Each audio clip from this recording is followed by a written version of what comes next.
Bonjour à tous. Dans le menu d'Actu Matin, ce matin, un sujet qui domine largement l'actualité, c'est le vote du budget général de l'État pour l'exercice 2024. Vendredi dernier, les députés, les démocrates ont à l'occasion rejeté les propositions de recettes, de dépenses et de projets.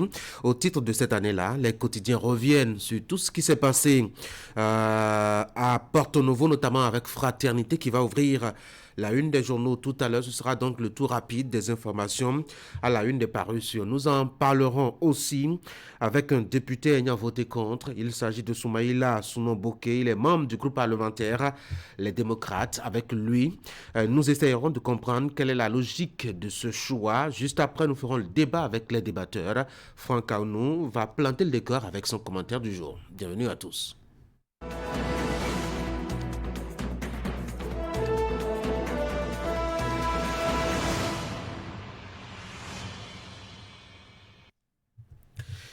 Et nous voici pour la une des journaux. On va commencer par Fraternité, cinquième édition du Salon de l'emploi et des compétences.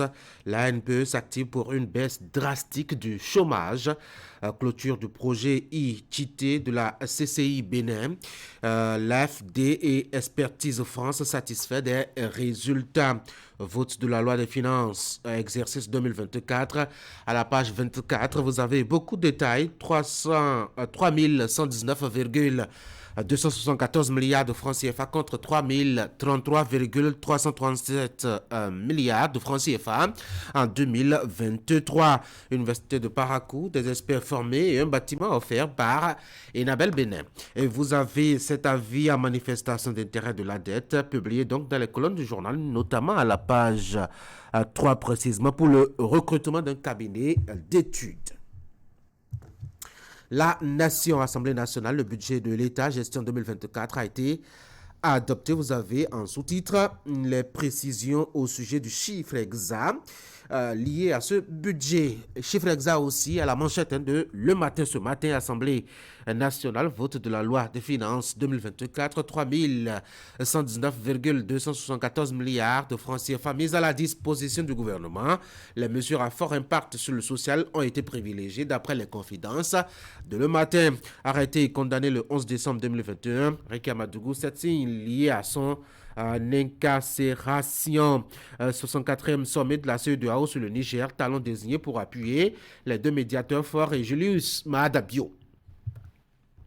Nous sommes maintenant avec Nord-Sud Quotidien, impact des chocs climatiques. Les gains de développement se trouvent ainsi menacés.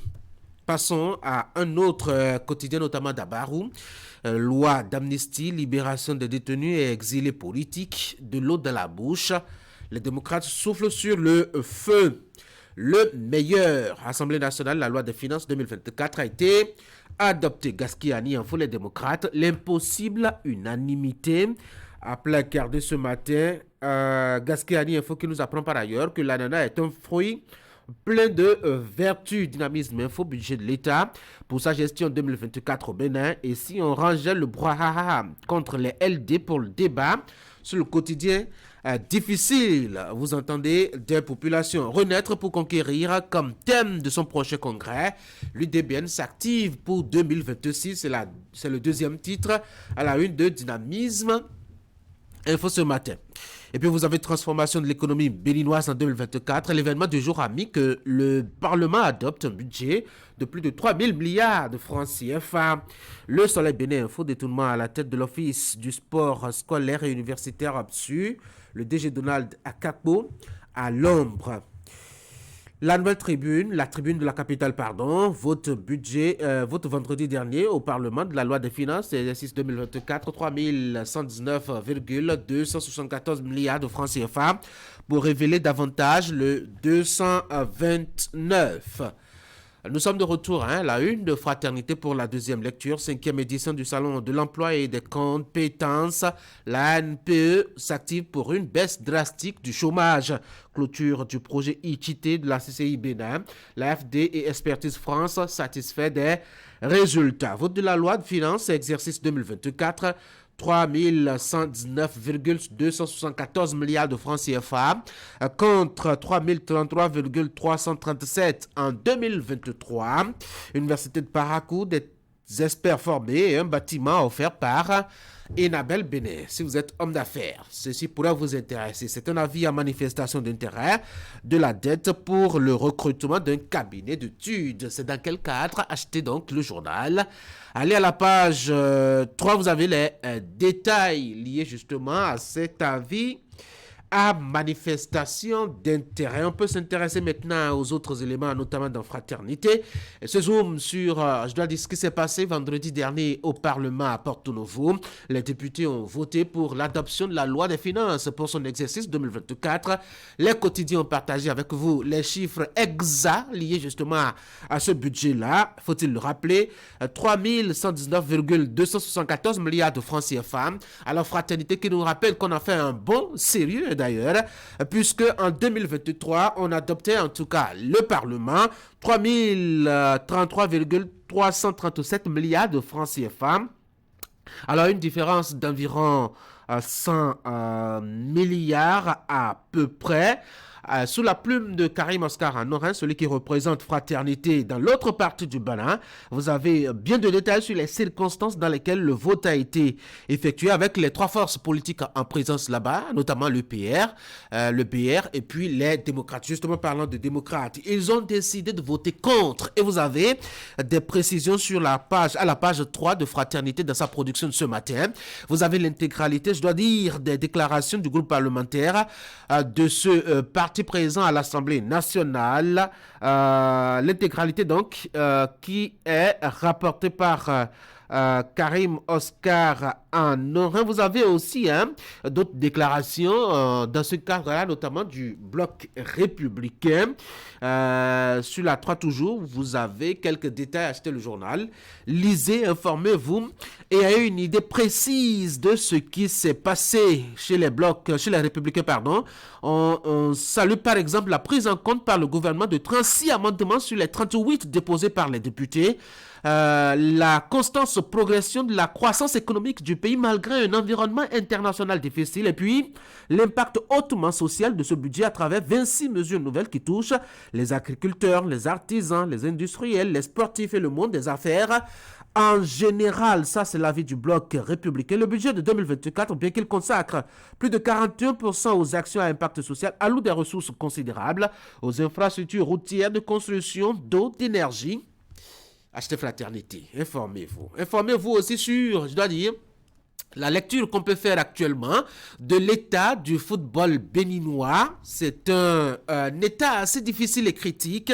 Alors rapidement, Béchi Mahamat vous nous propose son analyse, sa vision et ses remarques dans sa production publiée par Fraternité à la page 6 de sa production de ce matin. L'homme qui a d'ailleurs fait un état des lieux du sport roi au Bénin et qui a remarqué qu'il faut des états généraux puisque c'est pratiquement, je dois dire, le point zéro qui marque le football béninois. Jeannette Rohr est dans le vrai, selon le technicien qui a publié son avis dans Fraternité ce matin. Jeannette Rohr, c'est le sélectionneur national, il est dans le vrai selon le technicien. Donc, pourquoi est-ce qu'il est dans le vrai? Eh bien, achetez Fraternité, lisez l'analyse de Béchir Mahmat dans les colonnes de Fraternité. Merci beaucoup d'être connecté à Actu Matin ce matin.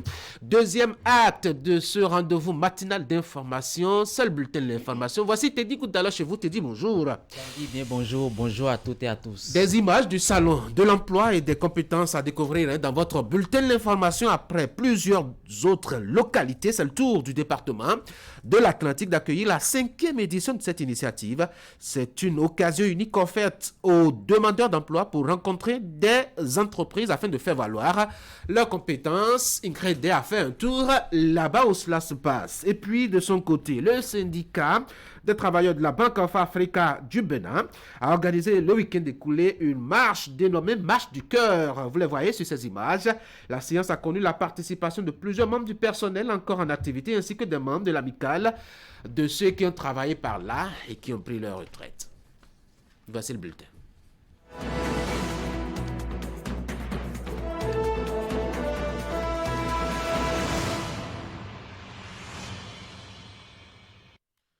J'avais commencé à vous dire 2 mots à ce sujet, dans les titres notamment du bulletin après le département du littoral, du Borgou, du Zou et de Lomé. C'est le tour de l'Atlantique, te dit, d'accueillir le salon de l'emploi et des compétences. Tanguy, vous le disiez, c'est une occasion unique offerte à des jeunes demandeurs d'emploi pour rencontrer des entreprises afin de faire valoir leurs compétences. Pour cette 15e, sinon 5e édition, plus de 600 000 demandeurs d'emploi tentent leur chance à la mairie d'Abomey-Calavi, c'est dans le département de l'Atlantique, site retenu pour abriter l'événement. Ingrid Der et Elvis Toncoin étaient sur les lieux. Voici leur reportage. Une marée humaine ici à la mairie d'Abomey-Calavi en attente d'être recrutée. Bienvenue à la 5e édition du Salon de l'emploi et des compétences. Une occasion unique offerte à ces jeunes diplômés demandeurs d'emploi de démontrer leur talent afin de se faire recruter par des entreprises. Le présent événement permettra à nombre de nos jeunes de décrocher un emploi. Toute chose contribuant sans conteste au renforcement de la synergie d'action entre le pouvoir central et les administrateurs des territoires décentralisés dans la lutte contre le chômage et le sous-emploi. Et le marché de l'emploi est si grand que parfois, nombre d'offres proposées par les entreprises ne peuvent pas être décrochées par les jeunes, et malheureusement. Mais les réformes actuelles nous permettent d'espérer que dans les années à venir, le matching entre la formation et le marché de l'emploi puisse se faire véritablement pour le bonheur des jeunes et pour notre économie. Sont réunies ici 80 entreprises demandeuses de compétences. À l'assaut de ce marché où se vendent et s'achètent les compétences, 6 000 candidats pour 2 000 postes à pourvoir. Bon nombre de ces demandeurs d'emploi ont été coachés par des conseillers de l'Agence nationale pour l'emploi. Chers chefs d'entreprise, quant à vous, chers partenaires du SALEC, comme vous le savez, c'est l'occasion pour vous de faire vos choix pour renforcer les effectifs de vos personnels. Je tiens à vous exprimer de vive voix toute ma reconnaissance et notre profonde gratitude pour votre précieuse contribution à ce salon, car sans vos offres, il n'y aura pas d'emploi à pourvoir. L'emploi des jeunes au Bénin est une question existentielle pour le gouvernement. C'est ce qui justifie l'organisation de ce salon de l'emploi et des compétences. Une stratégie mise en place par le ministère des Petites et Moyennes Entreprises et de la Promotion de l'Emploi à travers l'Agence nationale pour l'emploi afin de lutter efficacement contre le chômage et le sous-emploi au Bénin. Et voilà, à l'instant, Ingrid Der. On va parler cette fois-ci politique avec les députés de l'Assemblée nationale qui ont adopté vendredi dernier le projet de budget général de l'État exercice 2024. Le budget est estimé, il faut le dire, à 3 199 milliards 274 millions de francs CFA. En l'absence du président Louis Vlavonou et du premier vice-président, c'est le deuxième vice-président Léon Basile Arossi qui a dirigé la séance. Le point avec Emma Rodonou. Par un concours de circonstances, c'est le deuxième vice-président, député de l'opposition, Léon Basile Arossi, qui a présidé cette plénière consacrée à l'étude du projet de budget général de l'État, exercice 2024. Le projet de loi de finances pour la gestion 2024 ressort en hausse de 5,47% par rapport à l'objectif de 2023 pour s'équilibrer en ressources et en charges à la somme de 3 199 milliards 274 millions. Le projet de budget de l'État qu'il porte reste conforme aux orientations du gouvernement, celle d'accroître continuellement la collecte des recettes sans privilégier la création de nouveaux impôts et de renforcer d'année en année l'espace budgétaire en faveur du social et des investissements innovants. Dans le rang des députés, Le budget a suscité diverses réactions. Si les députés de la mouvance trouvent que le budget est bien ficelé et pourra répondre aux attentes du peuple, ceux de l'opposition, à savoir les démocrates, y décèlent des infirmités. Nous avons fait l'étude de ce budget et il y a eu beaucoup de constats, beaucoup d'insatisfaction. Il y a eu des avancées, bien évidemment, au point même où certains de nos amendements ont été retenus par le gouvernement. Et c'est l'occasion pour moi de féliciter, de saluer le gouvernement pour ces amendements retenus. Nous attendons, Monsieur le Président, que les petits producteurs soient davantage pris en compte dans les politiques du gouvernement. Nous attendons enfin, Monsieur le Président, que les ressources mises à la disposition du gouvernement servent effectivement à promouvoir les libertés et à promouvoir la démocratie, le pain et la paix pour les Béninois. Dans le domaine de l'emploi, l'analyse du budget montre que l'exercice 2024, ce poste n'a vraiment pas retenu l'attention du gouvernement. Seulement 0,21% du budget général est alloué à l'emploi. Cette situation ne favorise pas la résorption efficace, encore moins efficience du chômage. Ce budget ne souffre d'aucune infirmité, même pas du tout, Monsieur le Président. Ce budget, techniquement, Monsieur le Président, répond à tous les paramètres d'équilibre, de sincérité, de tout. Je ne vois pas en quoi des théories économiques peuvent porter atteinte à son exécution. Monsieur le Président, en matière de cadre de vie, de travaux publics, ce budget tient compte du bitumage de nouvelles routes. Vous avez Dogo, Lalo, Grand Popo, Adjara, à Tiémé, Koulekame, à Gbaïzoun, à Bomé, avec le pont sur Akhobéa, Niki Kalale, avec la construction, la poursuite sur Kalale-Segbanan par des travaux confortatifs de mise au gabarit. Il y a Kota Kwande, Djougou, Penko, Kerou, Banikwara, il y a Penusoulou, Alejo, Semere et ses bretelles, le dédoublement de la voie entre Dassa Zoumé et Cotonou, passant par Boïkon et Alada, et le dédoublement de la route Semepodi, Porto Novo avec la construction d'un nouveau pont.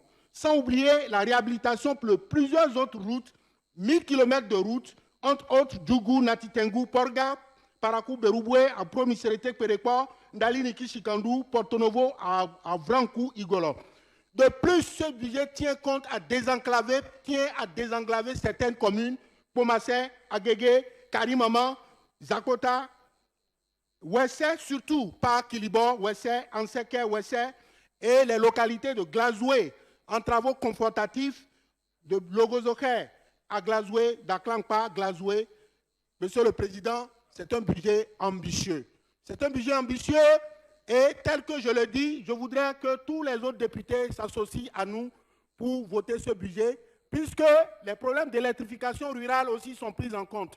Passé au vote, la loi de finances gestion 2024 a été adoptée par 82 voix pour, 27 contre et 0 abstention. Sur les 28 députés du parti d'opposition Les Démocrates, 27 ont en effet voté contre, tandis que leur collègue Léon Basila Rossi, qui a dirigé la séance, a voté pour l'adoption du budget. Toujours politique, mais cette fois-ci en images, le bloc républicain poursuit son périple au contact de ses militants à la base samedi dernier. Ce sont ceux de la commune de Pereret dans la 8e circonscription électorale qui ont accueilli les émissaires du président du parti, Abdoulaye Bio-Tchane. La délégation du BR à Pereret était composée du ministre des Mines, de l'Énergie et de l'Eau, Samou Seydou Adambi, Rachid Gbadamassi, Francis Bian et bien d'autres responsables au plan communal et départemental du parti. Les échanges ont essentiellement porté sur les objectifs du parti pour 2026.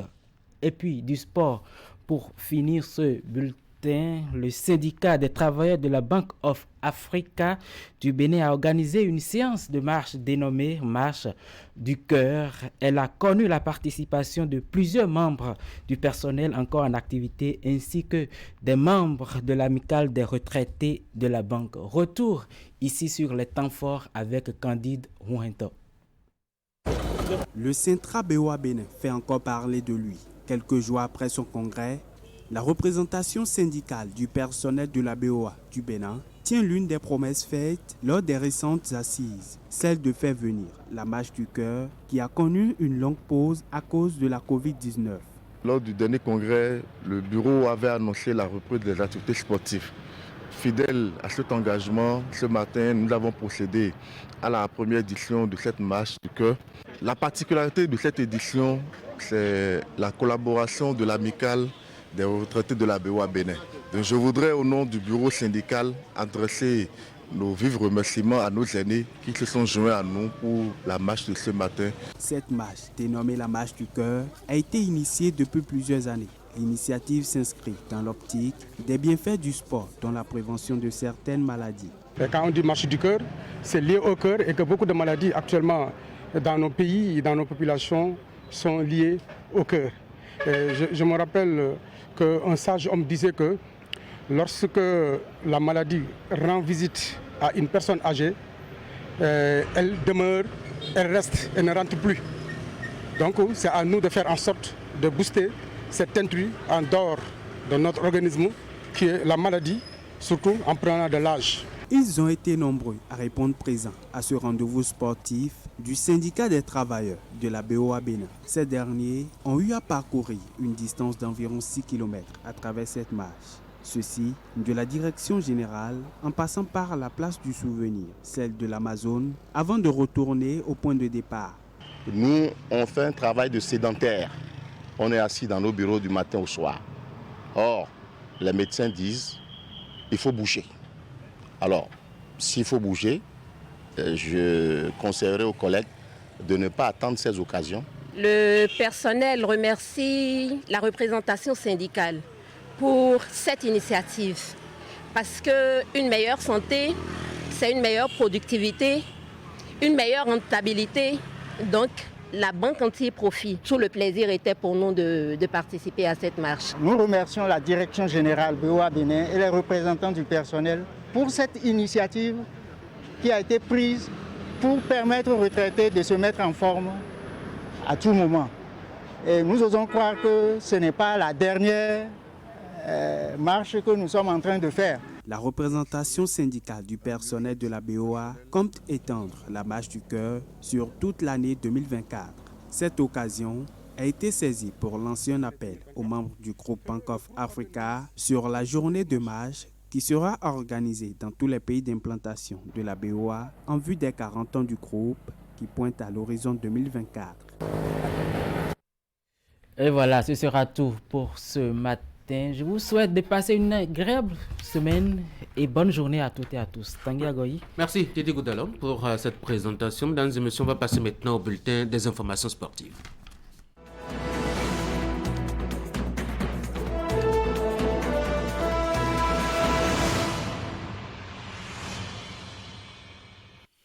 Deux disciplines au programme ce matin. Football, vous devinez certainement, et puis handball aussi.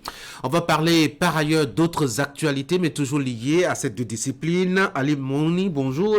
Bonjour Tanguy. On va commencer par le football et on va parler précisément de ce qui nous concerne, la Ligue Pro. Oui, la Ligue professionnelle du Bénin a abordé ce week-end. C'était donc la 11e journée sur les différentes installations. On commence par vous donner ce matin les différents résultats des rencontres disputées. On commence par la zone A, c'est la zone septentrionale. Dampani Gansé était à domicile face à l'Union sportive des Cavaliers de Niki, 0 but partout entre les deux formations. Damessa s'est imposé de son côté sur le score de 3 buts à 0. C'était face à l'association sportive de Takouné de Kandi. Beke et Dynamo FC de Parakou se sont séparés 2-2, score de parité, 0 but partout. Score identique entre les Panthères FC de Djougou et Dynamique de Djougou dans ce derby de Djougou qui s'est soldé aussi sur le score de 0 but partout. Au classement général, Damessa est désormais leader après donc ces 10 explications disputées avec un total de 20 points plus un goal average plus 13. Banigansé s'ensuit donc avec 18 points plus 8. AS Takouna est 3e et les Buffles FC de Parakou sont désormais 4e au classement général avec 13 points plus 3. En bas de classement dans cette zone, il y a donc les Panthères FC de Djougou, Dynamo FC de Parakou et Béké qui est donc, si on peut le dire de cette façon, la lanterne rouge avec seulement 6 points moins 6 au goal average. On passe à la zone B. La zone B, Audio était à domicile, mais l'équipe s'est inclinée face à l'Autopopo. L'Autopopo qui se retrouve désormais et puis à ligne, je dirais, des victoires depuis quelques journées. 1-0 face à Audio pour l'équipe des Popo Boys qui désormais retrouve la tête du classement provisoire. Abeille s'impose largement à l'association sportive de Tonnerre de Boycon. 3-0 dans cette explication qui a eu lieu du côté de Tchaourou.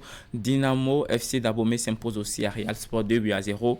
Et puis pour finir, il y a ce score de parité entre Dadia FC et Soleil FC, 1 but partout, ce qui donc amène Dadia à perdre sa place de leader au classement général au profit de l'Autopopo qui totalise désormais 33 points plus 14. Dadia est donc 2e avec 22 points. Dynamo FC d'Abomey 3e, 17 points. Et puis 15 points pour Abeille FC qui est désormais, je dirais, 4e et donc a la possibilité de se qualifier pour le prochain tour. C'est bien sûr la deuxième phase de la compétition, la Super League professionnelle du Bénin. En bas du classement, Real Sport et Soleil sont donc derniers, mais Real Sport totalise seulement 5 points en grosse difficulté cette saison. Le Real Sport. On va passer à la zone C, la zone Atlantique littorale, avec l'AS Police qui s'est incliné face à Ziza 2-0. La victoire d'1-0 de Aspak face à Djidja dans ce derby de Tofor. Étoile filante et Requin se séparent 2-2 au but partout. Et puis AS Cotonou prend le dessus sur Ainovi 1-0 au classement général. AS Cotonou leader avec 23 points, suivi de Aspak qui totalise désormais 17 points derrière les 23 points donc de AS Cotonou et qui prend la tête dans cette zone C. Requin FC de l'Atlantique 3e avec 15 points. Et puis Coton Tanguy, champion en titre, totalise seulement 14 points et est 4e au classement. Ça va pas beaucoup pour le champion. Non, ça va pas beaucoup cette saison. Assez de défaites et puis de matchs de l'engrangé au cours de cette première phase de la compétition. Ainovi et Aziza sont derniers avec 9 points et 8 points respectivement pour ces deux équipes qui sont en bas du classement. On finit avec la zone D. Il y a eu 3 rencontres disputées dans cette zone. La jeunesse sportive de Pobet s'est imposée 2-1. C'était face à la jeunesse athlétique de Ketou. ASVO s'impose 1-0 à Sobimap Sport. Et pour finir, avant coup, Omnisport et Jeffa FC se séparent 2-0 but partout entre les deux formations. Et donc, deuxième match nul d'affilée pour le nouveau coach de cette équipe, bien entendu, qui peut-être va permettre à Jeffa de se remettre sur les rails pour la suite de la compétition au classement général. Malgré le match en retard d'Ayema, Ayema est toujours leader au classement avec 20 points et plus 6 au goal average. Sobimap Sport totalise 17 points. ASVO est donc 3e avec 16 points. Et puis la jeunesse sportive de Pobet qui compte 14 points plus 3 au classement général. La jeunesse sportive de Ouida est 8e avec 9 points. Et puis on finit avec Jeffa FC qui totalise seulement 5 points pour après donc ces 10 matchs disputés pour cette première phase de la compétition. On va passer désormais chez les dames. Il faut rappeler que la suite des rencontres aura lieu ce soir entre Ayema et la jeunesse sportive du Ouida. C'est bien sûr la dernière rencontre pour comptant pour la 11e journée de la Ligue professionnelle du Bénin. Je le disais, on va passer chez les dames Tanguy, la CAN féminin qui aura lieu bien sûr en la CAN de football féminin qui aura lieu en 2024 du côté de Maroc. Le Maroc qui va accueillir à nouveau la compétition après l'édition passée. Voilà, pour cette compétition, on connaît déjà toutes les équipes qualifiées déjà en fin de semaine écoulée. On va donc présenter ces équipes. Elles sont au total 12, le Maroc, l'Algérie, le Botswana, la République démocratique du Congo, le Ghana, le Mali, le Nigeria qui a lui tout seul a déjà remporté 9 titres de cette compétition, le Sénégal, l'Afrique du Sud tenant du titre qui s'était imposé au Maroc en finale lors de la saison dernière, la Tanzanie, la Zambie et pour finir la Tunisie. Voici donc les 12 équipes qui participeront à la prochaine édition de la Coupe d'Afrique des Nations du football féminin Maroc 2024. Tanguy, on va maintenant parler un peu de récompense. Après donc le ballon d'or de France Football, la FIFA procédera à la récompense des meilleurs acteurs au titre de l'année 2023. Les joueurs, les joueuses, les entraîneurs, les supporters, les buteurs, les gardiens de but et puis voilà, les gestes fair play qui ont rythmé l'année écoulée recevront l'hommage qui leur est dû à l'occasion de la 8e édition de la cérémonie des Best FIFA Football Award qui aura lieu à Londres. Retour sur la liste des nominés chez les hommes. On aura donc Julian Alvarez, l'Argentin de Manchester City, Marcelo Brozovic qui est désormais à Al Nassr, le Croate Kevin De Bruyne, le Belge de Manchester City également, assez de joueurs de Manchester City. Et Ilkay Gundogan n'est plus joueur de Manchester City, il est désormais au FC Barcelone. L'Allemand aussi est nominé pour être the best. Erling Haaland, on peut logiquement, bien entendu, avec ses 50 réalisations en championnat la saison écoulée. Il y a également Kvaratskhelia, le Géorgien de Naples. Il y a Rodri de Manchester City, Kylian Mbappé, Lionel Messi. Le seul représentant africain, c'est bien sûr Victor Osimhen du Nigeria, l'attaquant, le meilleur buteur de la Calcio de la Serie A la saison écoulée aussi, fait partie des nominés pour ce trophée. Il y a Declan Rice et pour finir Bernardo Silva. Au niveau des dames, elles sont 16 sur la liste. On ne retrouve aucune africaine. Aitana Bonmati du Barcelone, Linda Caicedo, la colombienne du Real Madrid. Il y a Rachel Daly, l'anglaise, qui évolue du côté de Aston Villa Ladies pour ce tableau chez les dames. Il y a Kadidiatou Diani de la France, et puis plusieurs autres joueuses sur cette liste. Jennifer Hermoso, voilà, l'espagnole, une très très bonne joueuse. Il y a Lindsay Horan qui évolue donc du côté de l'Olympique Lyonnais, entre autres joueuses qui sont donc nominées pour le ballon, pour le VBS, le trophée VBS de la FIFA. Pour ces nominations, il y a par contre 2 Africains sur la liste des gardiens de but. C'est bien sûr Yacine Bounou, si l'image, vous allez certainement les reconnaître. Et puis l'autre Camerounais qui évolue du côté de Manchester United, André Onana. Le tableau, l'image de ce joueur des gardiens de but sur vos écrans, vous le voyez. Yacine Bounou qui est donc en bleu, qui évolue désormais du côté de l'Arabie Saoudite. Et puis je disais André Onana. De l'autre côté, on aura donc Ederson, le Brésilien, Thibaut Courtois actuellement blessé, et puis Ter Stegen, le gardien de but du FC Barcelone. On finit par la liste des entraîneurs. Pep Guardiola, voilà, l'Espagnol de Manchester City.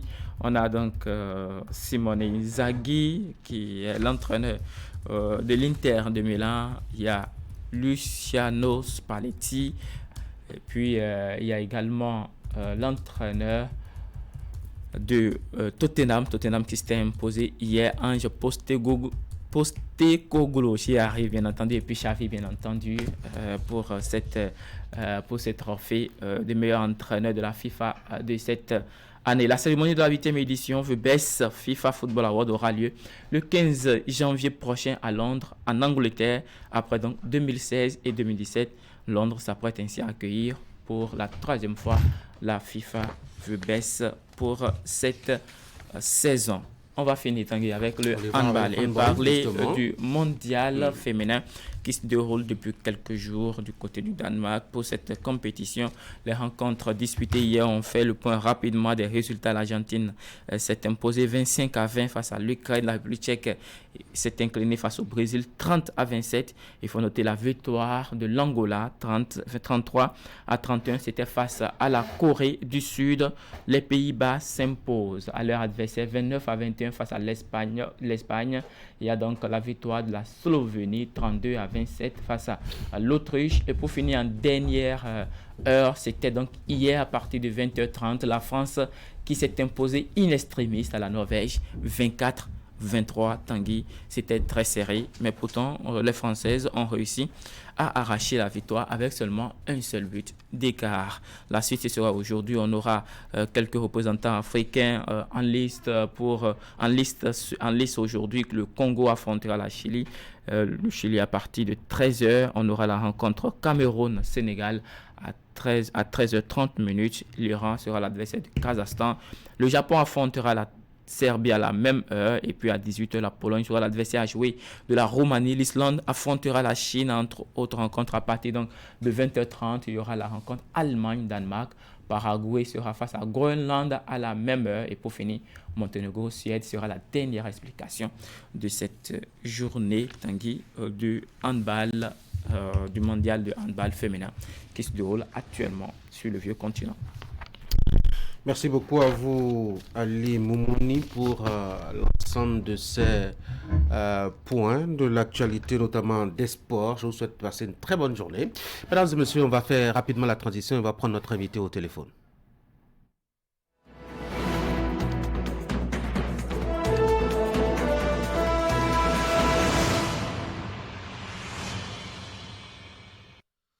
Alors, notre invité au téléphone, c'est Dr Nouhon Ablaye Alassane. Dr Alassane, bonjour.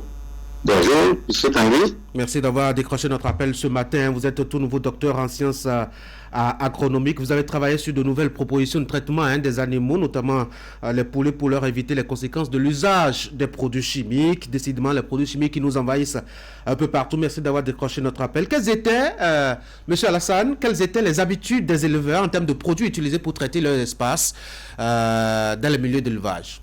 Merci beaucoup à Canal 3 de m'avoir fait le plaisir de m'appeler pour présenter donc les résultats donc de ma recherche. En fait, les éleveurs, surtout les éleveurs de l'élevage de la cycle court, les poulets, utilisaient le levamisole, qui est un anthelmintique chimique qui lutte contre donc les ectoparasites des poulets. Donc, et à un certain moment donné, nous avons constaté que l'usage donc de ces produits deviendrait cher et avait donc les parasites ont commencé par développer donc de la résistance contre ces anthelmintiques chimiques là. Donc, d'où le retour à l'utilisation donc des plantes endogènes pour faire face donc à ces parasites là. Oui, allez-y. C'est ce qui nous a motivé à faire donc cette recherche sur 3 plantes. Et sur donc les ectoparasites et les endoparasites donc des poulets. Parce que qui vous souviennent que le gouvernement est en train d'envisager donc de suspendre les importations donc de poulets. Donc il va falloir que les producteurs à la base aient des solutions efficaces et à moindre coût pour pouvoir donc favoriser l'augmentation de leurs revenus dans leurs exploitations familiales. Alors, découvrons ensemble déjà, vous aviez parlé du coût qui se levait par rapport à ce produit chimique utilisé, mais est-ce que cela n'avait pas de conséquences, notamment sur la qualité de la production et sur la santé des consommateurs aussi? En fait, les premières conséquences qu'il y avait d'abord, c'est que ces produits chimiques-là étaient déjà trop chers et augmentaient donc le coût de la production. La deuxième chose, les parasites ont commencé par développer donc de la résistance. Il y a des résidus de ces substances chimiques que nous retrouvons quelquefois dans la viande, dans le plat que le consommateur prenait. Et c'est ça qui nous a motivés à chercher donc des solutions endogènes, moins toxiques pour l'être humain, moins toxiques pour aussi les oiseaux, pour pouvoir donc favoriser et réduire le coût de production et augmenter donc le revenu des producteurs dans les exploitations familiales. Et vous avez pensé à 3 plantes, quelles sont-elles? Nous avons pensé à 3 plantes. Il y a une plante qu'on appelle en ma langue locale ici, Boko, qu'on appelle en fond Tiao, que tout le monde connaît. Nous avons pensé aussi au tabac. Nous avons pensé aussi au citronnelle et les essences donc, de ces 2 huiles, les huiles essentielles de Tiao et les huiles essentielles de citronnelle ont été utilisées. Maintenant, pour le tabac, c'est une plante végétale, c'est l'extrait à queue. Et comme on devait agir à l'intérieur donc, de l'organisme, c'est pourquoi nous avons pensé aussi au tabac qui est cultivé partout. Depuis donc le centre en partant du Savès jusqu'au nord ici, qui est bien cultivé et qui a une vertu pharmaceutique et que nous voulons donc tester au niveau, que nous avons testé au niveau donc des endoparasites.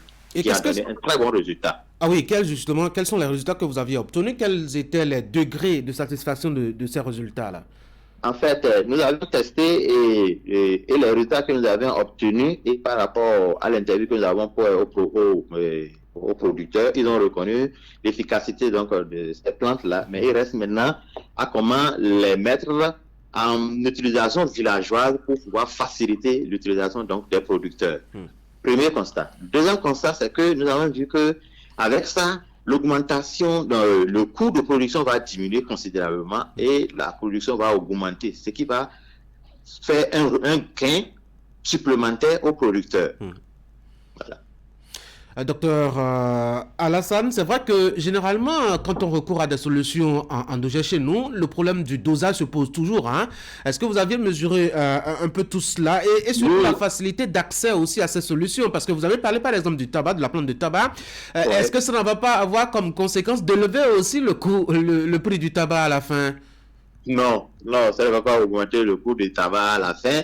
Mais en fait, ce qui reste maintenant, c'est comment faire des conditionnements pour faciliter l'usage villageois. Sinon, les doses sont connues, la toxicité est maîtrisée, la dose qui sera efficace au niveau des élevages est connue, mais ce qui reste là, c'est de faire donc des études pour avoir un conditionnement adapté, parce que l'huile essentielle de Tiao existe partout, on peut l'extraire au niveau local, on connaît la quantité qu'il faut utiliser, on connaît déjà les formules. Le document sera mis en ligne, tout le monde peut donc l'exploiter. La seule chose qui reste, que nous allons traiter avec donc les firmes pharmaceutiques, c'est comment faire des flacons pour que l'usage au niveau village ne soit pas un problème.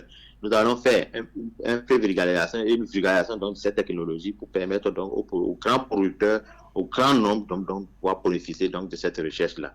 Elle ne restera pas dans les tiroirs comme les autres thèses, mais sera vraiment très bénéfique au niveau donc de nos producteurs.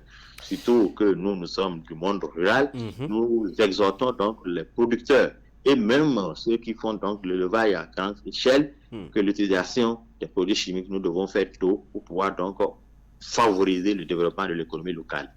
Docteur Nourouma Ablaye Alassane, oui. Je rappelle que vous êtes tout nouveau docteur en sciences agronomiques. Vous avez travaillé sur de nouvelles propositions de traitement des animaux, notamment des poulets. Vous êtes intervenu donc dans le domaine de l'élevage des poulets pour éviter, je dois dire, les conséquences liées à l'usage de produits chimiques dans cette opération donc de traitement. Merci beaucoup d'avoir été en ligne. C'est moi qui vous remercie, M. Tanguy. Bonne journée. Merci bien. De retour à Cotonou, on va enchaîner en même temps avec notre deuxième invité. Celui-ci, il est politique. On va parler actualité politique. Vous savez bien le sujet qui est sur la table actuellement, c'est le vote du budget pour son exercice 2024. Voici notre invité politique.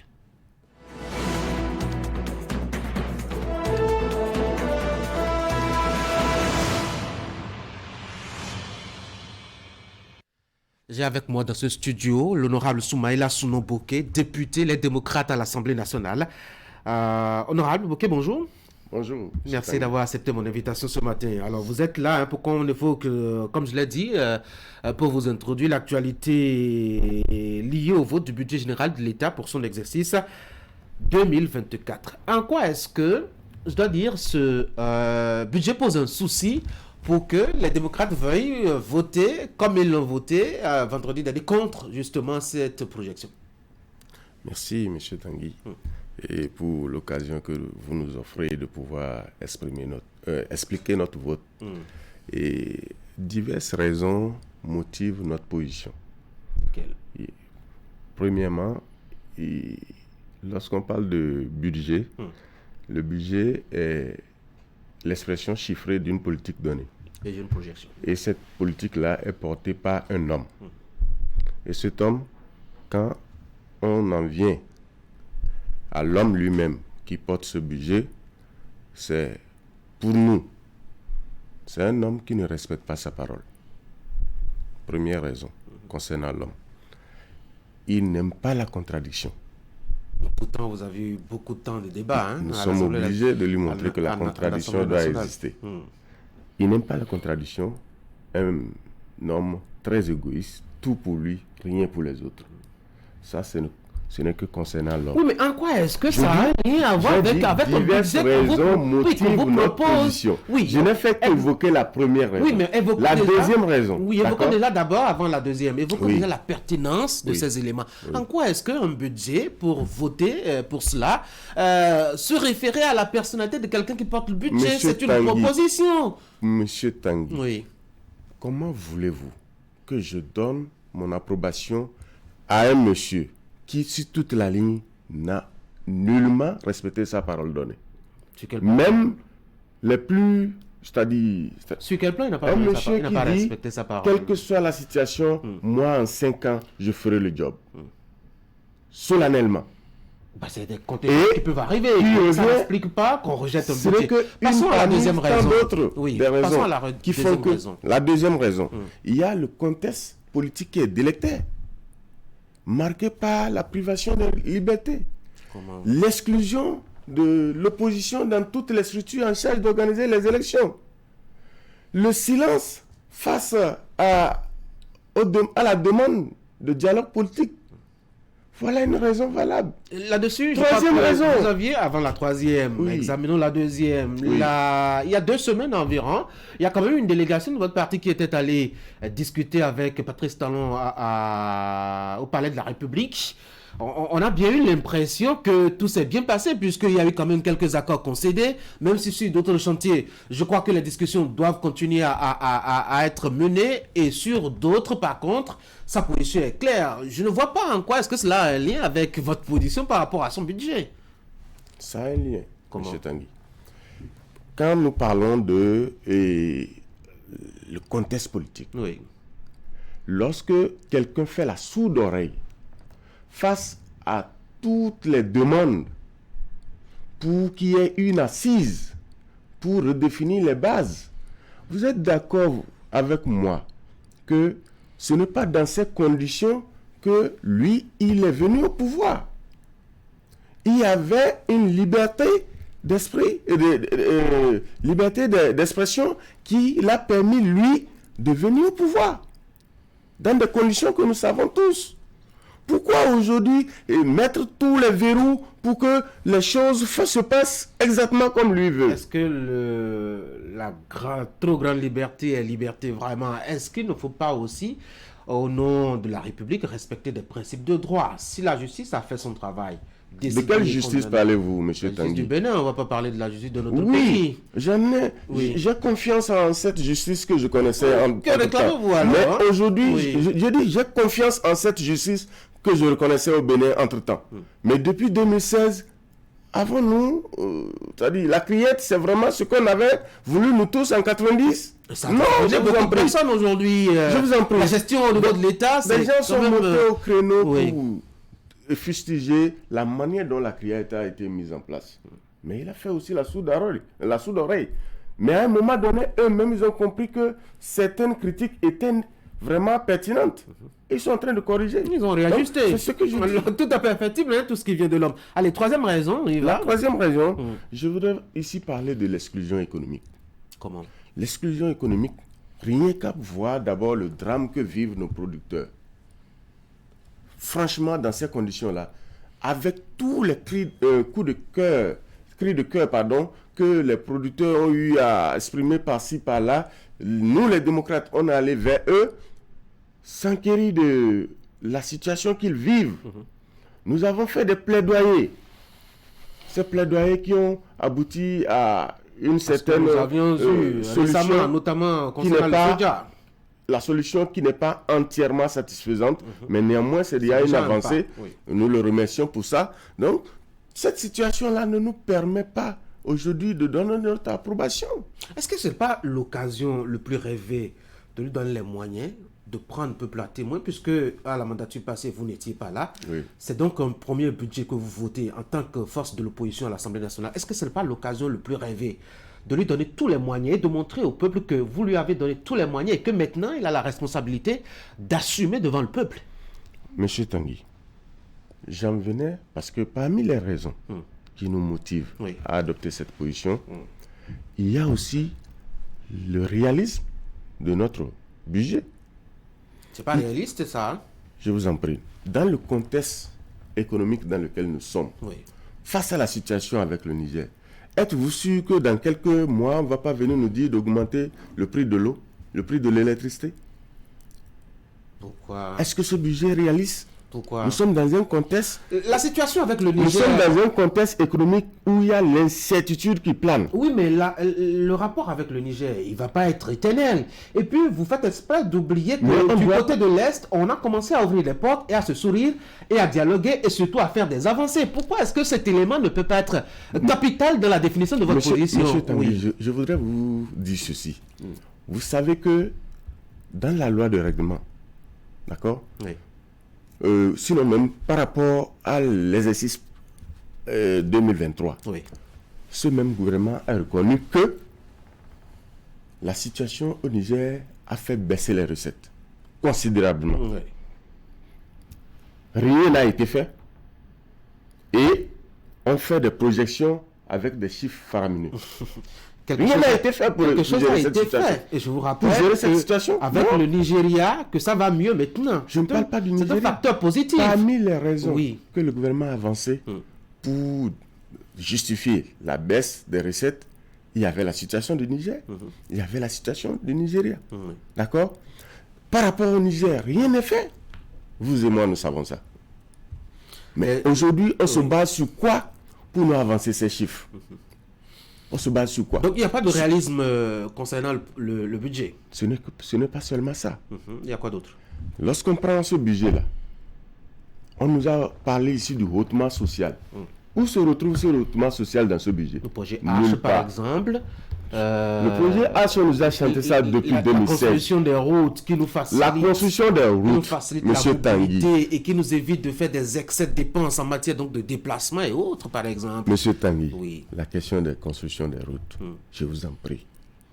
Lorsque le gouvernement précédent partait, une multitude de projets, de financement de projets étaient déjà bouclés par rapport aux routes. Il faut saluer le gouvernement ce gouvernement qui est venu nous a dit ici qu'on ne mangeait pas les routes. Il fallait prendre cet argent et l'investir ailleurs. Et là encore, comment ça a été fait? Quand vous faites une analyse concrète, vous constatez que la majorité des projets de route qui étaient destinés au sud ont été majoritairement réalisés. Mais tout ce qui était pour le nord... On va rester dans une analyse régionaliste Non, je ne suis pas du tout régional. Je suis équilibriste. On a un Bénin. Je suis d'accord. Les pavés qui ont été posés, ce n'est pas au Togo que cela a été posé, ni en Côte d'Ivoire. Je suis d'accord. Mais alors, il faut un développement équilibré de notre nation.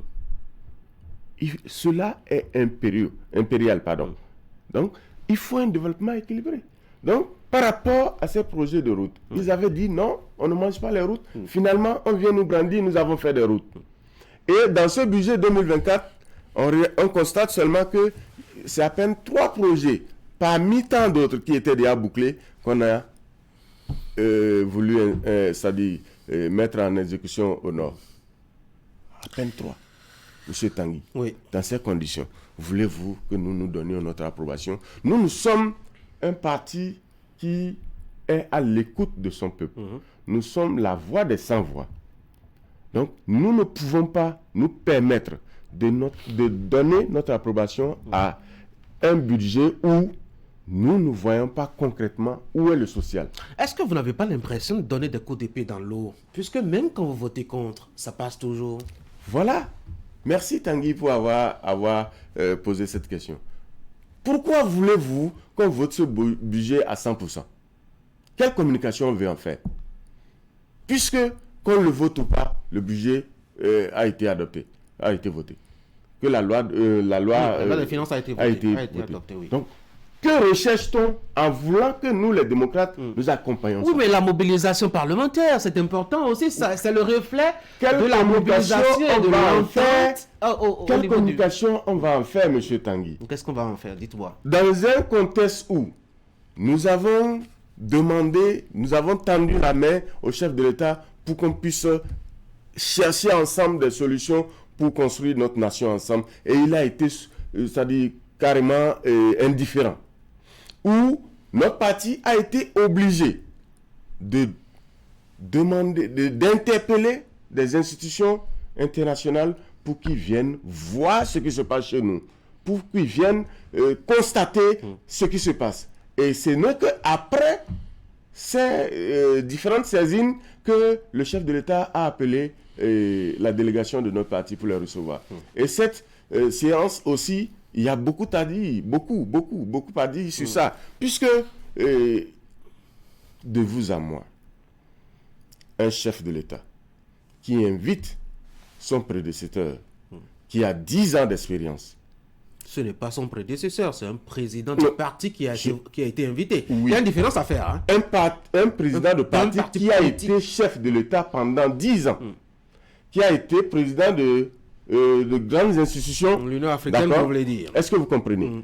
Et qui enregistre la séance à l'insu de ses invités. Comment à l'insu? Il y avait des caméras qui étaient bien disposées dans la salle, il y avait des micros devant vous. On ne discute pas avec un micro quand la salle est aussi fermée et aussi petite. La belle preuve. Quand la délégation a constaté qu'ils étaient filmés, c'était déjà trop tard. Lui, le chef de l'État lui-même a dit que les caméras ont leurs boutons ici qui sont désactivés. Bon, on va revenir sur cette actualité-là. Vous êtes là surtout pour qu'on parle du budget. J'ai l'impression qu'il y a une ligne directrice au niveau donc du parti Les Démocrates. On est contre tout. Non. Est-ce que c'est pas bizarre ça? On n'est pas contre tout. Voyez-vous, Monsieur Tanguy, et par rapport à la loi sur la gestion des déchets chimiques, nous avons voté ça à l'unanimité. Est-ce que c'est être contre tout? Non. Lorsque nous avons une loi qui arrange nos populations, qui tient compte des plaintes et des aspirations de notre peuple, nous sommes obligés d'accompagner cela. C'est ce que nous recherchons dans toute loi qui est apportée à notre appréciation. Et depuis janvier 2023, vous êtes resté très solidaire, sauf que vendredi dernier, on a remarqué une petite fissure. Oui. Votre vice-président notamment, qui a dirigé d'ailleurs les travaux, a voté contre, je dois dire le mot d'ordre. C'est curieux ça, non? Qu'est-ce qui est arrivé? Confiez-vous. Bon, je l'ai constaté comme tout le monde. Ok. Et je crois que concernant l'attitude de Léon Basila Rossi, notre vice-président, notre aîné, notre papa, et la personne la mieux indiquée pour expliquer son attitude, c'est lui-même. Oui, mais on est dans le cadre d'un parti politique, pas une séance familiale. Le mot d'ordre est lancé. Il est membre du parti politique ou il n'est pas membre du parti politique. Alors, quand il a fait ça, qu'est-ce que vous aviez fait au sein du parti? Enfin, au sein du groupe parlementaire, je veux dire. Vous êtes resté silencieux aussi? Par rapport au groupe parlementaire, notre attitude... jusque-là, bon, on n'a pas eu à se retrouver pour pouvoir en discuter. Et par rapport au parti également, la direction du parti, nous avons des tests, la direction du parti prendra les mesures qu'il faut pour essayer de comprendre et gérer la situation. Certaines langues disent que ce n'est plus la bonne intelligence, la bonne compréhension, la bonne entente au sein des démocrates, c'est vrai, non? Il n'y a aucun souci. Ah ouais, sérieusement, depuis la séance du parler là, on a l'impression que ça va dans tous les sens. Nous n'avons aucun problème au niveau des démocrates. Au contraire, c'est dans l'autre cas que ça va dans tous les sens. Ah oui? Mais ils sont restés, je dois dire, dans leur position, toujours en bloc. Personne n'a voté pour, par exemple, ou contre, par exemple, à cette occasion. Oui, ça veut dire qu'ils sont mieux soudés que vous? Si on peut le dire comme ça, ce n'est que l'apparence. Ok. En tout cas, au niveau des démocrates, nous sommes plus soudés que jamais. Alors, je rappelle que vous êtes Soumaïla Sounoboke, vous êtes député à l'Assemblée nationale sous la bannière du parti Les Démocrates. Vous êtes venu sur Actu Matin pour qu'on parle un peu de l'attitude de ce groupe parlementaire en lien avec le vote du budget de l'État exercice 2024. Faut-il le rappeler, les démocrates ont voté contre, sauf une seule personne. Merci beaucoup d'être passé, honorable. Merci. Bonne journée. Merci à vous. Mesdames et messieurs, beaucoup de choses ce matin déjà. On va souffler un peu. Vous nous avez fait confiance, nous aussi. Vous nous avez adoptés, nous aussi. Merci d'avoir choisi Air Froid. Ainsi, nous avons amélioré pour vous la qualité de nos climatiseurs. Nous avons développé une marque 100% écologique, conçue spécialement pour notre climat tropical, avec une basse consommation d'énergie électrique. Vous êtes en zone de baisse de tension? Adoptez le climatiseur air froid inverteur, spécialement conçu et amélioré pour supporter de fortes baisses de tension. Visitez notre showroom à Cotonou, à 100 mètres de l'église Saint-Jean. Air froid, des climatiseurs à basse consommation d'énergie électrique. Contacte 61 17 63 77. Site web airfroidbenin.com.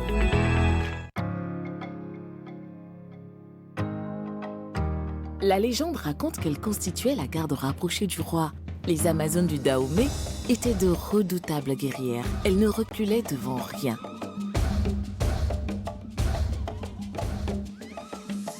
On les surnommait les Minons. Elle existe encore? Oui, mon bébé. Une Amazone vit en chacune de nous et recherche toujours le meilleur pour le bien-être de sa famille. Comme toi, maman, t'es ma guerrière.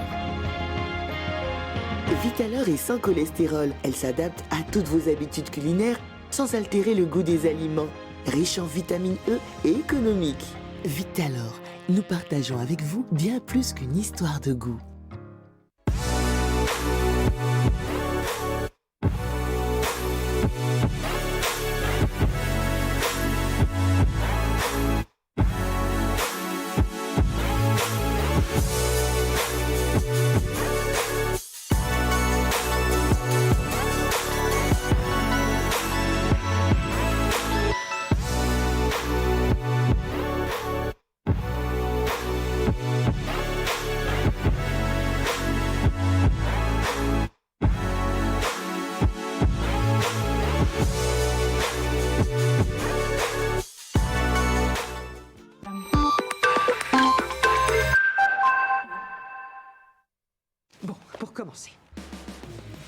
Les fêtes de fin d'année sont déjà sur Canal+.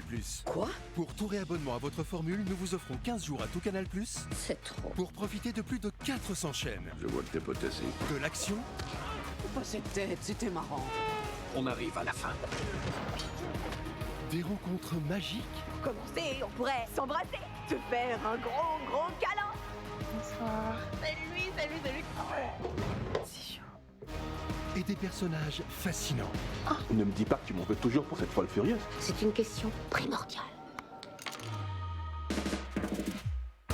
Réabonnez-vous vite et découvrez toutes les surprises qui vous attendent avec Canal+.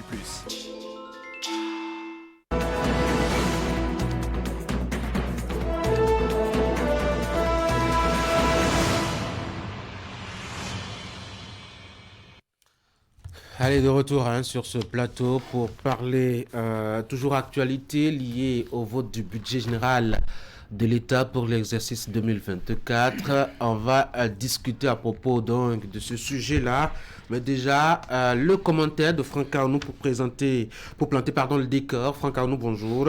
Bonjour, Le budget de l'État pour son exercice 2024 a été adopté vendredi par les députés de la 9e mandature, mais sans la caution des députés les démocrates. Allez, on va faire un retour sur l'événement maintenant. Alors, ce que je sais, Tanguy, et qui est vérifiable et que vous avez entendu d'ailleurs de la bouche d'un député LD tout à l'heure, c'est que les députés de l'opposition au Parlement ont voté contre la loi de finances portant budget général de l'État, exercice 2024 par 27 voix contre. Le 28e député Léon Basile Rossi, lui, s'étant démarqué du groupe en votant pour ce budget. Les raisons qui sous-tendent ce vote donc de Noureno Achade, Eric Rondete, Habib Worukubu, Soumaïla Souno Bokeh et consorts sont contenus dans la déclaration faite par le groupe parlementaire Les Démocrates lors de la plénière. Les raisons sont diverses, mais je choisis quelques morceaux pour vous. Première raison, dans le budget en question, les démocrates disent avoir décelé des informations qui ne capteraient pas encore suffisamment leur confiance, ce qui laisse planer le doute sur la crédibilité et la fiabilité de ce budget. 2. Ils ont fait une kyrielle d'observations qui fonderaient leur refus d'accorder leur quitus pour l'exécution du budget par le gouvernement. L'une de ces observations est la non prise en compte du développement humain qui doit se traduire selon eux par des actions qui garantissent une certaine liberté de jouissance d'une bonne santé, une bonne éducation avec un niveau de vie appréciable. En quelque sorte, les députés disent ne pas voir à travers ce budget des efforts pour réduire les inégalités et la pauvreté. Une autre observation faite par toujours les démocrates et qui justifierait leur position, la croissance économique que revendique le pouvoir et qui a atteint les 6% grâce aux efforts de ces dernières années ne serait que sur papier. Ce n'est pas moi qui le dis, ce sont les députés mal repartis et ne profiteraient qu'à une minorité. Selon ces derniers, les députés justement de l'opposition sont une fois de plus revenus sur ce qu'ils qualifient de déséquilibre en parlant du capital institutionnel qui crée une crise de confiance tant que des emplois ne sont pas créés en nombre suffisant, des biens produits en quantité industrielle. La croissance, selon eux, n'a aucun sens pour les parlementaires démocrates. Comme on pouvait s'y attendre aussi, les députés de l'opposition ont rouvert le chapitre sur le soja et là, ils ont peint une situation presque catastrophique et concluent que rien ne va dans ce secteur. Ils soutiennent d'ailleurs que des mesures prises par le gouvernement n'arrangent pas la situation des producteurs, invitant l'État à adopter une pédagogie participative, seul gage du développement assuré de ce secteur en pleine propension.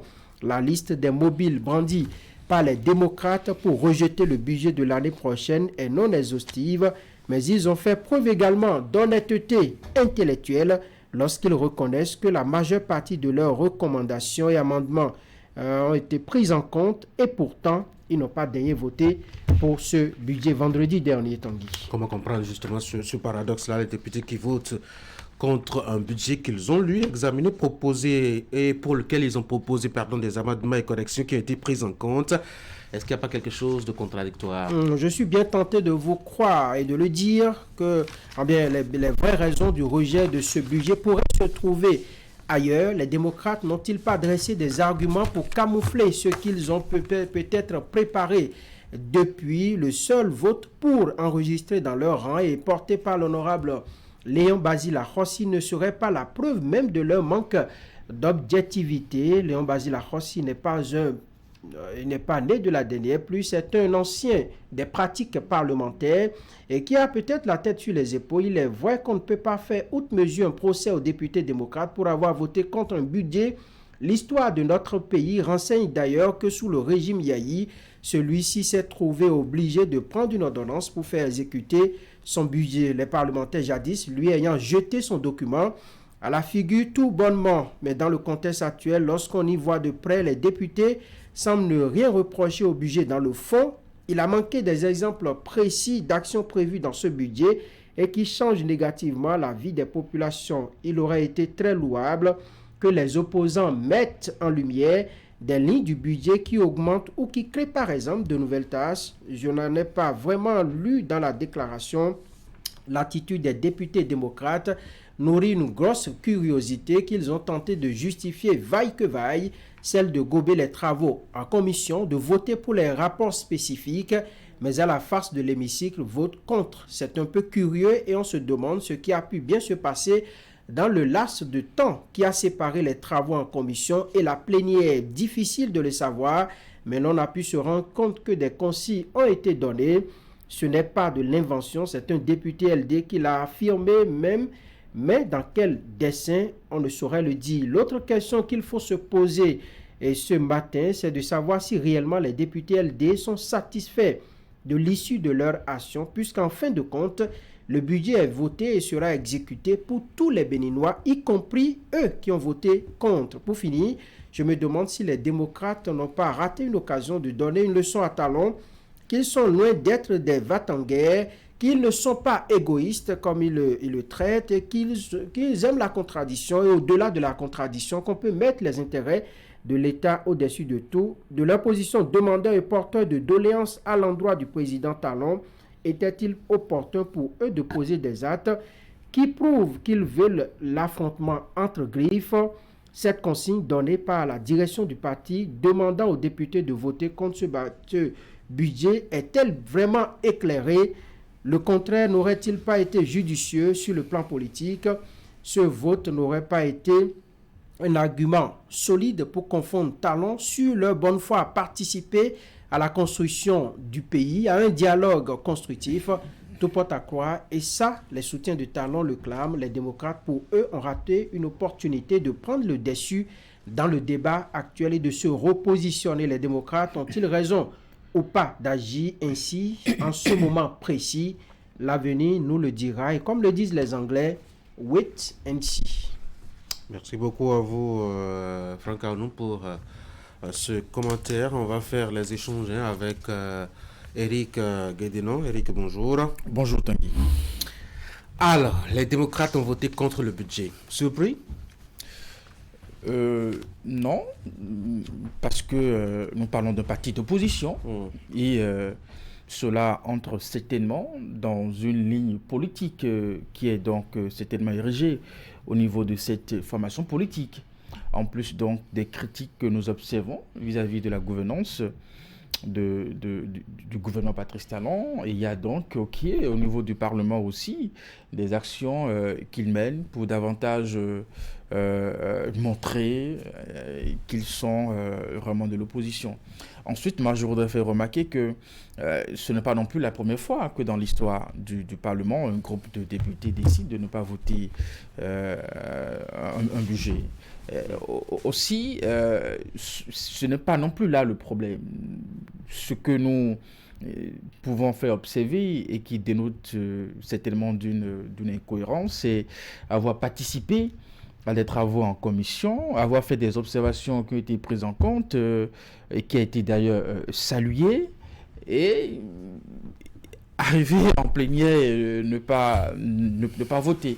Alors, on a bien le sentiment que les députés eux-mêmes de l'opposition avaient certainement la volonté de voter, et qu'ils peut-être ont reçu la consigne au niveau de leur parti politique de voter contre. Et là, ça nous ramène dans ce débat qu'on avait évoqué ici. Est-ce que nous avons une opposition en termes d'idéologie ou une opposition de personnes? Vous savez, quand le président des démocrates avait fait observer certaines observations, excusez-moi la répétition, sur le fichier électoral, j'avais fait savoir que ne regardons pas celui qui a porté la voix pour faire table rase de ce qui avait été listé comme problème. Il nous faut prendre en considération ces problèmes. C'est de cette façon que moi je vois les choses. Et je me désole aussi de voir que de l'autre côté, à travers un budget, on voit la personne du chef de l'État. Nous le savons que c'est un instrument, en même temps qu'on donne à l'exécutif de pouvoir conduire des projets. Cela, on peut faire la part des choses entre la personne du chef de l'État et le budget, voyez-vous. Ce qui n'a pas été fait pour moi, et c'est là un peu ma désolation de constater que nous sommes aussi de l'autre côté dans une opposition de personnes, où quand vous entendez les discours, on ramène tout à la personne du chef de l'État, à la personne de Patrice Talon. Et ce qui nous amène donc dans un débat Yahi, Talon, Yahi. Oui, moi je pense que ce qui s'est passé à l'Assemblée le vendredi, disons que c'est l'expression de ce que nous avons désormais depuis un moment, depuis environ un mois et demi, nous avons un autre schéma au plan politique, parce que lorsque vous suivez un peu les explications, et moi j'ai lu tout le week-end cette déclaration faite par les démocrates, et j'ai pu déceler que en réalité, lorsque nous devons consacrer notre temps sur les réelles raisons de ce refus ou de ce rejet du budget, le budget en lui-même n'est pas l'affaire des démocrates, puisque tout à l'heure, en recevant même le député LD qui vient de partir, vous avez vu les raisons qu'on a commencé par énumérer. En fait, beaucoup plus de la fixation sur la personne du président de la République.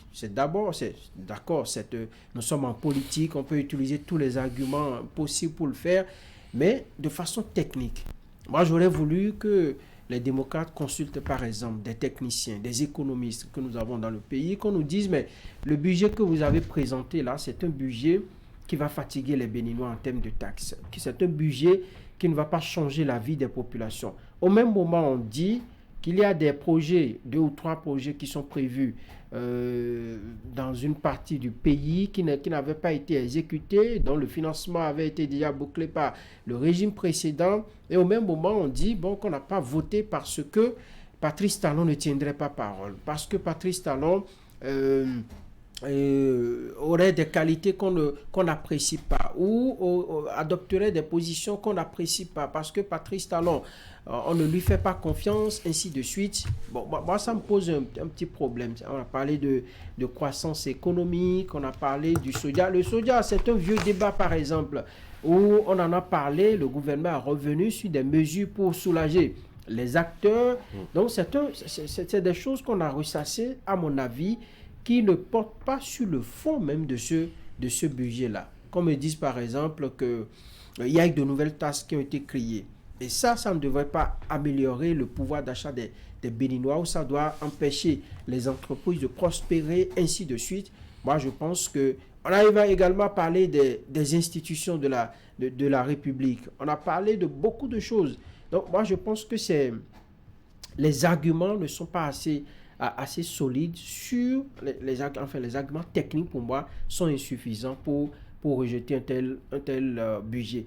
Mais, je dis, en politique, tout est possible. Lorsque vous me donnez un coup la nuit, moi, je peux attendre le jour et vous rendre ce coup-là. Ou si vous me donnez le coup peut-être en journée, moi, je peux attendre la nuit pour vous surprendre. Donc, on ne rate aucune occasion pour rendre des coups politiques. C'est peut-être sous cet angle-là qu'on peut mieux comprendre, disons, l'attitude des députés démocrates. Et lorsqu'on en vient à dire que c'est une consigne qui vient de la direction du parti, ça veut dire que, attention, ça n'est pas forcément, disons, un vote provenant des députés eux-mêmes, mais plutôt d'une consigne de ce que l'on veut faire des démocrates désormais. Là, c'est moi mon avis.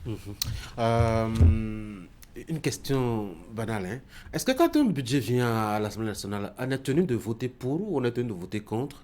Est-ce que ce n'est pas aussi peut-être une certaine expression de liberté qu'adoptent, je dois dire, les démocrates? Non, absolument. C'est le plein droit d'un député, après nous avoir examiné une loi, de voter contre ou de voter pour. Là-dessus, nous sommes totalement d'accord. Là n'est pas le problème, voyez-vous.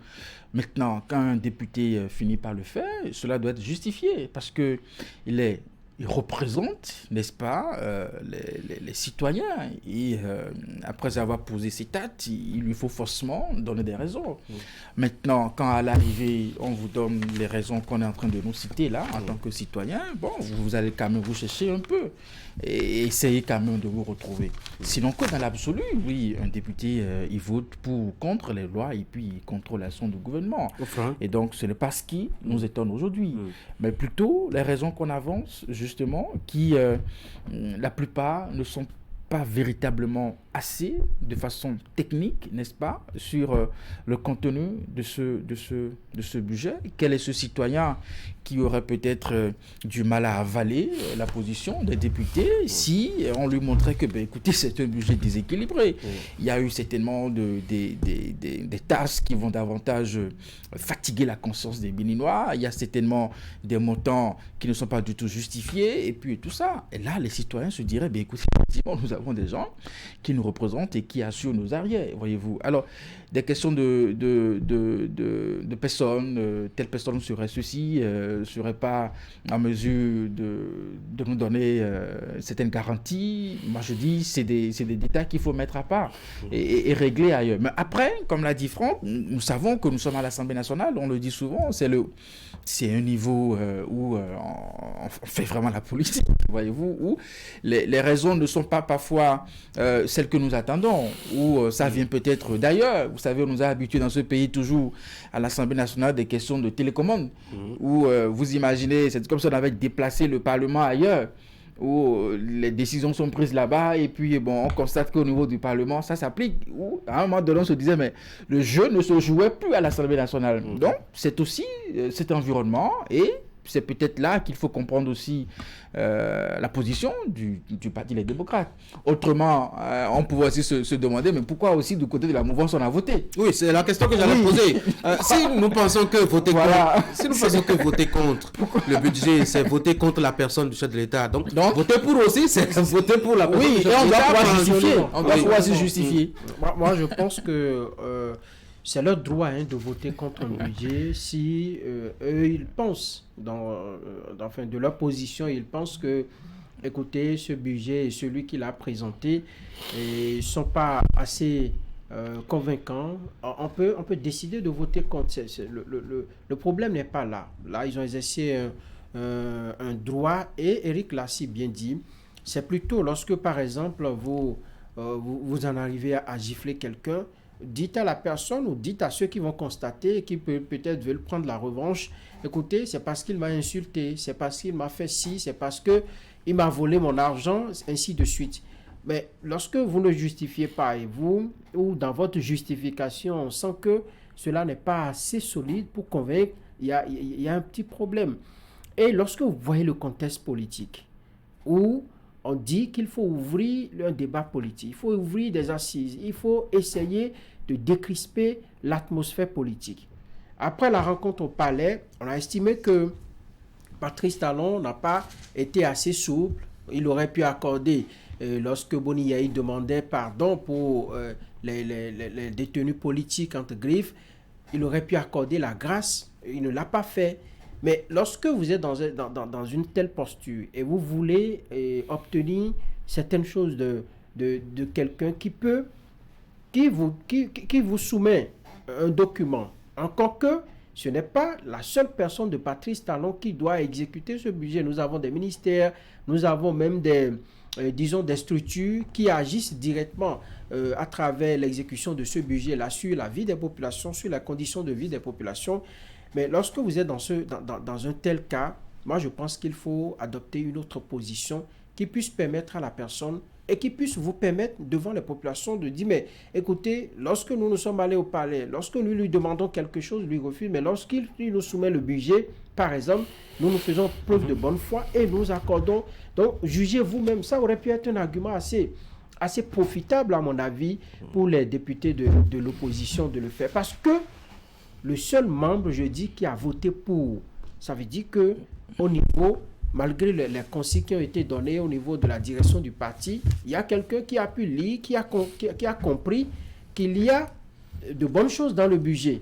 En leur sein, je ne sais vraiment pas comment ça va se passer. Vous avez vu quand vous avez fait la question au député Soumaïla tout à l'heure, et il était embarrassé. Il a dit, et personne n'ose, parce qu'on sait qu'on connaît un peu la carrure de Léon Basile Arrossi. C'est des gens qui ont fait des combats déjà au Parlement et qui savent un peu comment ça se passe. Et mieux, il y a aujourd'hui assez de supputation, il y a assez de spéculation. On est même allé jusqu'à dire que le président Vlavonou était présent. On ne sait pas pourquoi, c'est pas lui qui a présidé. Vous voyez, ces petits problèmes-là où on tire sur des arguments qui, pour moi, ne sont pas assez bien conçus pour convaincre. Moi, je pense qu'il y a un petit problème. Et quand on est député de l'opposition, est-ce qu'il faut tout de go et rejeter tout ce qui n'est pas? Nous avons vu, il y a Oden Aladatin qui est passé sur ce plateau qui nous a dit, par exemple, le rapport du président de l'Assemblée nationale, après 2 semaines d'exercice, et qui a parlé seulement de l'investiture et qui a fait si les démocrates avaient rejeté ça. Donc, pour moi, où se trouve l'objectivité dans ces genres de prise de position, où se trouve, disons, quel objectif l'on veut atteindre? Puisqu'en fin de compte, vous avez un nombre, le nombre arithmétique au Parlement, ça ne bouge pas beaucoup trop les lignes. Moi, je pense que c'est dans l'amélioration. Il faut aller beaucoup plus dans l'amélioration telle qu'ils l'ont fait. Ils ont proposé des amendements qui ont été pris en compte. Pour moi, c'est le plus important. Et quelle lecture faites-vous de la position de Léon Basile Arrossi, Eric? Pour moi, cela vient renforcer l'idée qu'au niveau de ce parti, il y a une forme de division déjà depuis la rencontre que le parti a eue avec le chef de l'État. J'avais avancé que certainement qu'au lendemain de cette rencontre, le climat serait un peu tendu. Peut-être que certains seront pas du tout satisfait de comment est-ce que les choses se sont passées. Alors, et avec la position de Léon, on voit aisément que le problème est là. Si tant est que c'est une consigne au niveau de la direction du parti et qu'un membre qui est aussi important de ce parti ne suit pas la ligne, je pense que c'est assez clair. Il a franchement désobéi aux instructions, n'est-ce pas? Et par ce fait, il expose donc à la face du monde les problèmes internes au niveau de ce parti, et qui pour moi n'arrange pas du tout l'image de ce parti.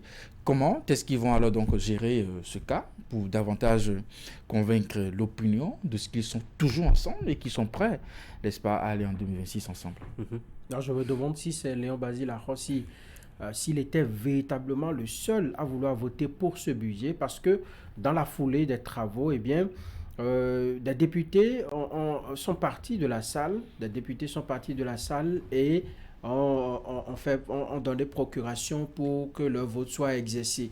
Peut-être que si ceux-là étaient restés pour le même exercice, peut-être qu'on aurait 2 ou 3 démocrates qui auraient voté pour ce budget-là. C'est la preuve que au niveau du parti, désormais, il faut faire très attention. Ça veut dire qu'on ne peut plus venir donner une instruction ou bien des consignes pour espérer que tout le monde suive les instructions. Le fait que Basile Léon Arrossi ait voté pour le budget, c'est que il a également exercé son droit d'indépendance, parce que le vote qu'il a, le vote qu'il a, on peut le dire ainsi, le vote qu'il a. Non, cela ne fait pas de lui un bon militant. Alors, dans tous les cas, ce qu'il a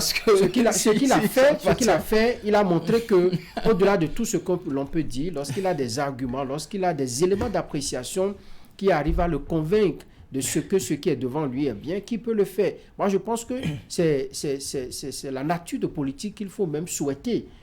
C'est-à-dire, même au niveau de la mouvance, lorsque vous sentez qu'il y a des consignes qui sont données et cela ne vous agrée pas, vous sentez qu'il n'y a pas une certaine objectivité dans ce qui est dit, vous pouvez vous désolidariser. Et c'est cela, les politiques... Dans la mouvance, là.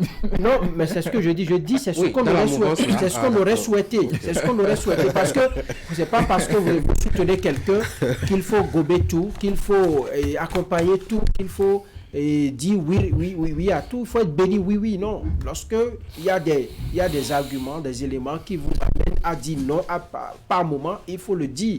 Et vous justifiez cela.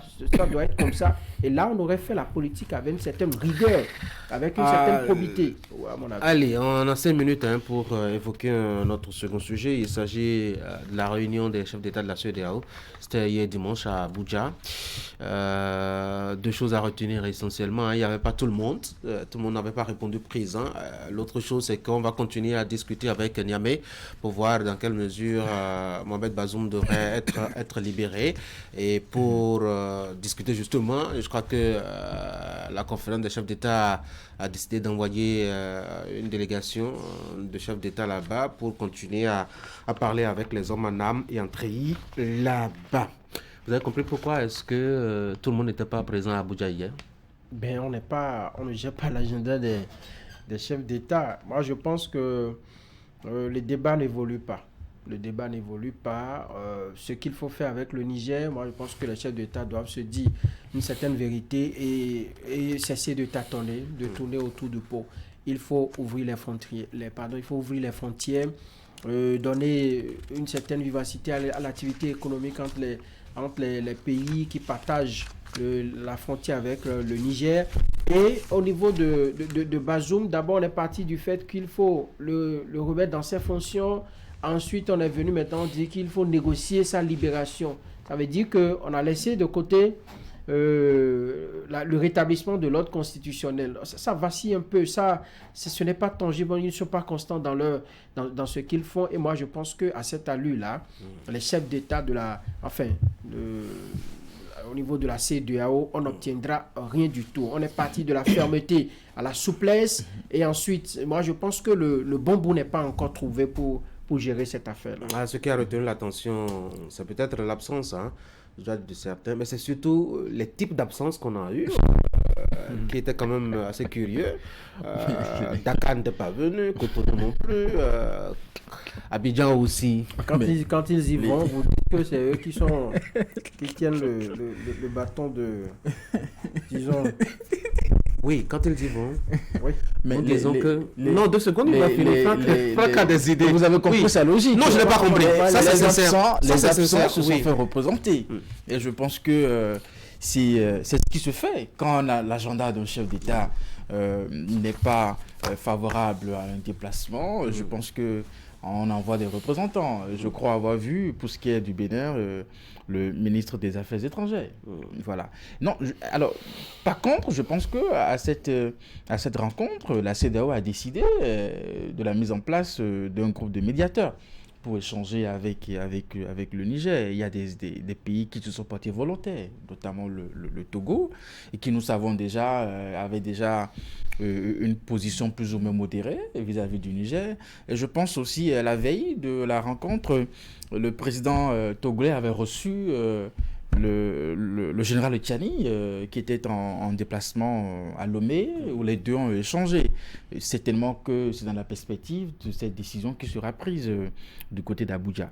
Alors, il y a aussi le Libéria, mais à cela, je n'ai pas compris pourquoi, de façon volontaire, Tinubu a voulu associer le Bénin, pas en tant que médiateur, mais quand même pour accompagner l'équipe de médiateurs, n'est-ce pas, dans ces échanges avec le Niger. Alors, si tout ce que nous souhaitons à ce groupe de médiateurs, le Togo, le Libéria et puis le Bénin qui fera un suivi. La Sierra Leone.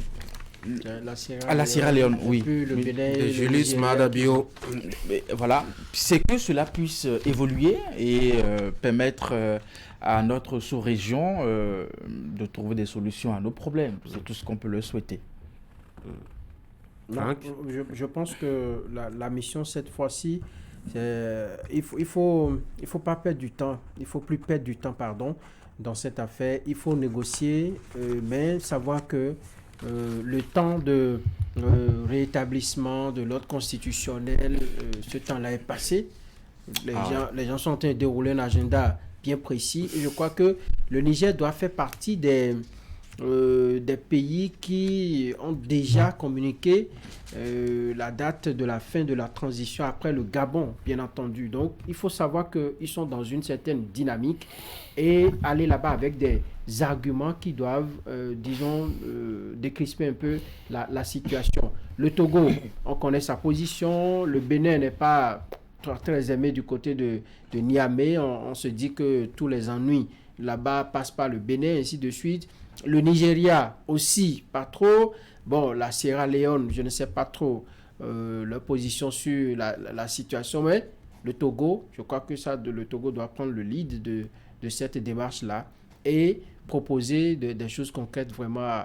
Et je sais que le Niamey va dire qu'il faut ouvrir les frontières, ça doit faire partie des conditions. Donc, en allant là-bas, il ne faudrait pas qu'on y aille avec... en tout cas, sans du concret. Il faut aller avec du concret et en finir parce que ça dure beaucoup trop. C'est vrai qu'on n'en parle plus, mais la situation va de mal en pire au niveau de nos frontières. C'est le Bénin qui paie le plus. Il faudrait que le Bénin maintenant puisse garder une position et faire des propositions, garder un discours qui puisse nous permettre, nous, d'être soulagés parce qu'on ne gagne rien dans cette crise-là. On perd tout. Allez, les gars, merci beaucoup. Bonne journée. Mesdames et messieurs, c'est la fin, enfin presque, d'Actu Matin, puisque vous aurez 2 autres rendez-vous. Vous aurez tout à l'heure, faut-il dire, le point de l'actualité tel que relayé par les caméras de Canal 3 Bénin tout au long de la semaine écoulée. Ça va être le Bénin 7 jours avant. Et juste après, vous aurez la revue de presse. Moi, je vais vous souhaiter de passer une très bonne journée et d'avoir une très bonne semaine de travail.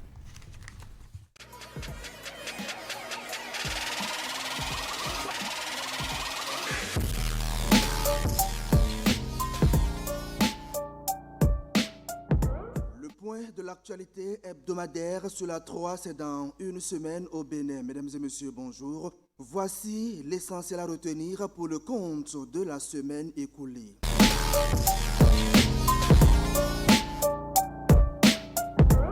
Le Le Centre de prévention et de gestion de crise de la police républicaine, avec l'appui de l'Agence belge de développement, a organisé du mardi 5 au vendredi 8 décembre 2023 un atelier de formation sur la gestion de crise. Cette session de 4 jours, qui est la dernière d'une longue série organisée, a réuni différents acteurs, à savoir la police républicaine, les sapeurs-pompiers, les professionnels de la santé et ceux de la communication. Elle a pour objectif de renforcer leurs capacités en matière de prévention et de préparation à une meilleure gestion de crise dans le cadre du projet d'appui à l'opérationnalisation de la police républicaine, volet gestion de crise.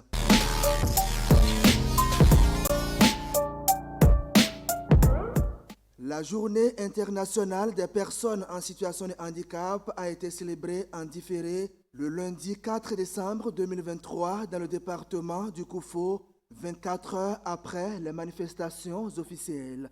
Une célébration marquée d'un cachet sportif avec une course de tricyclistes pour personnes en situation de handicap. L'initiative vient du réseau des personnes handicapées du Mono, dont les membres ont reçu les fauteuils roulants des mains des responsables de l'ONG Alpha Taka. Un don qui, selon le chargé de programme de l'ONG, est en phase avec la vision du chef de l'État et va contribuer à la satisfaction des besoins des personnes handicapées, facilitant leur réadaptation. Chacun de nous est en situation de handicap. Si ça ne se révèle pas, vous vous croyez bien portant.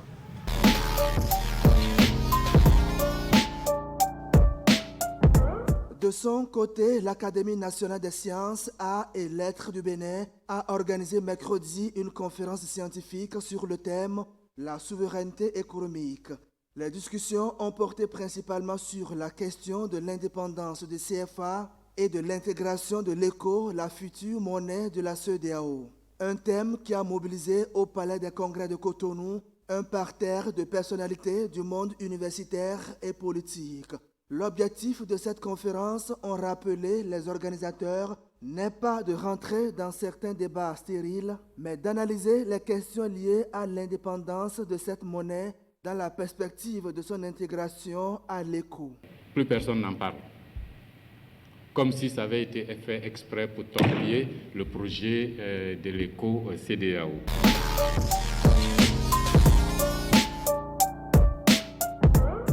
L'école doctorale pluridisciplinaire Espace, Culture et Développement a mobilisé une fois encore étudiants et enseignants-chercheurs autour de son initiative dénommée Mercredi scientifique. Le rendez-vous du mercredi 6 décembre 2023 a abordé la problématique de la transcription des rythmes traditionnels du Bénin. À cet effet, le laboratoire de recherche ethnomusicologique Aziza de l'Université d'Abomey-Calavi a présenté les fruits de ses recherches aux participants à cette rencontre annuelle qui s'est déroulée sur le campus d'Abomey-Calavi. La communication du professeur Placide Clédio a porté sur le rôle des laboratoires de recherche dans la problématique des rythmes du Bénin.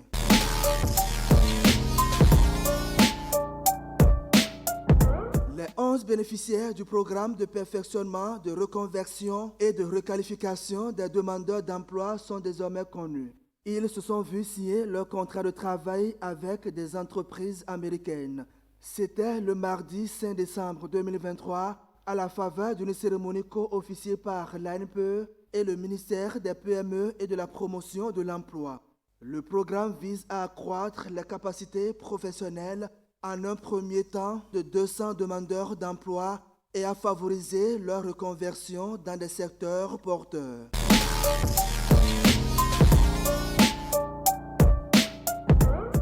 Ainsi se résument les faits ayant marqué la semaine écoulée. Merci de votre aimable attention. À lundi prochain pour un autre point de l'actualité hebdomadaire.